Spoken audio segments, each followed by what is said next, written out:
Om Sai industry ಮಾಲೀಕ ದಾಮೋದರ್ ಪೂಜಾರಿ ನೇಣು ಬಿಗಿದು ಆತ್ಮಹತ್ಯೆಗೆ ಶರಣಾದ ಘಟನೆ ವಿಟ್ಲ ಬದನಾಜೆ ನಿಡ್ಯ ಎಂಬಲ್ಲಿ ನಡೆದಿದೆ.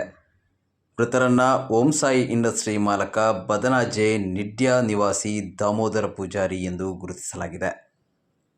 ದಾಮೋದರ ಪೂಜಾರಿ ತಮ್ಮ ಮನೆಯ ಮೇಲಿನ ಹಿಂಬದಿಯ ಕೋಣೆಯಲ್ಲಿ ನೇಣು ಬಿಗಿದು ಆತ್ಮಹತ್ಯೆ ಮಾಡಿಕೊಂಡಿದ್ದಾರೆ. ಆತ್ಮಹತ್ಯೆಗೆ ನಿಖರ ಕಾರಣ ತಿಳಿದು ಬಂದಿಲ್ಲ. ವಿಟ್ಲ ಠಾಣಾ ಪೊಲೀಸರು ಸ್ಥಳಕ್ಕೆ ಭೇಟಿ ನೀಡಿ ತನಿಖೆ ಮುಂದುವರಿಸಿದ್ದಾರೆ.